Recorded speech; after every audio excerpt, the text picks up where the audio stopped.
தெய்வத்தின் குரல் மூன்றாம் பாகம் ஆச்சாரம் ஆத்மிக லட்சிய சீர்திருத்தம். இதுவரை சோஷியல் ரிஃபார்ம் மட்டும் சொன்னேன். ஆத்ம சம்பந்தமாக ஜனங்களை உயர்த்த வேண்டும் என்கிற லட்சியத்தில் ஏற்பட்டுள்ள ரிலிஜியஸ் ரிஃபார்ம் மூவ்மெண்ட்டுகள் விஷயம் என்ன? இவையும் ஈக்குவாலிட்டி, சமத்துவம் என்ற பெயரில் யாரையும் எதையும் செய்யலாம் என்கிற சுதந்திரத்தையும் அதனாலேயே ஓரளவு வினய குறைவையும் உண்டாக்கி விடுகின்றன.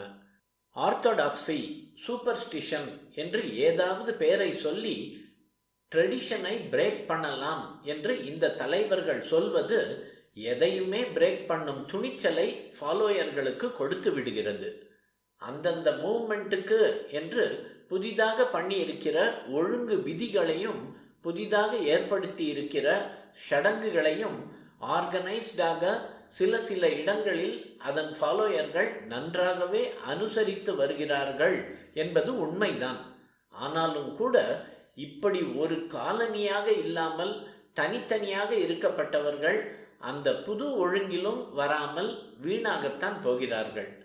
இன்னொரு வேடிக்கை, இப்படிப்பட்ட மூவ்மெண்ட்டுகளின் தலைவர்கள் அல்லது மூல புருஷர்களின் பிறந்த தினம், நூற்றாண்டு என்று கொண்டாடும் போது இராஜாங்க தலைவர்கள், அறிவாளிகள், பத்திரிகைகள் எல்லாம் அவர்களை பற்றி ஏராளமாக எழுதுகிறார்கள், பேசுகிறார்கள். ஸ்டாம்ப் போடுவது, ஸ்டாச்சு வைப்பது எல்லாம் பெரிய சடங்காய் நடக்கின்றன.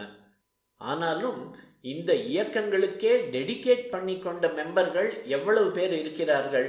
காலத்துக்கு ஒவ்வாத அசட்டு முரட்டு ஒரிஜினல் இந்து மதத்தில் எவ்வளவு பேர் இருக்கிறார்கள் என்று பார்த்தால் 100க்கு 90 பேர் புதிய புத்திசாலி கோஷ்டிகளுக்கு போவதற்கு எதனாலோ தயங்கி கொண்டு பழைய 10ஆம் பசலி மதத்தில் தான் ஒட்டி கொண்டிருக்கிறார்கள். இப்படி நான் பெருமை அடித்து கொள்ளும் போதே இதுதான் வருத்தப்பட வேண்டிய விஷயம், அவமானப்பட வேண்டிய விஷயம் என்றும் தெரிகிறது. ட்ரெடிஷனலான இந்து மதத்தில் இருந்து கொண்டே புதிய ரிஃபார்ம்களை ஆதரித்து அதற்கும் ஜே போடுகிறார்கள்.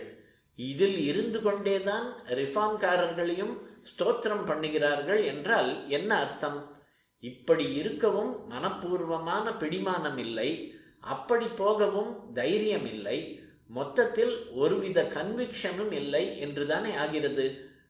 ட்ரெடிஷனலான மதத்தில் இருக்கிற மாதிரி இருந்து கொண்டே அதிலே புல்லுருவி மாதிரி தோன்றும் ஆச்சாரஹீன போக்குகளை போஷிக்கிறதென்றால் அது தாய் மதத்துக்கு செய்கிற ஹானிதானே. இந்த தப்பை பொது ஜனங்கள் மட்டும்தான் பண்ணுகிறார்கள் என்றில்லை.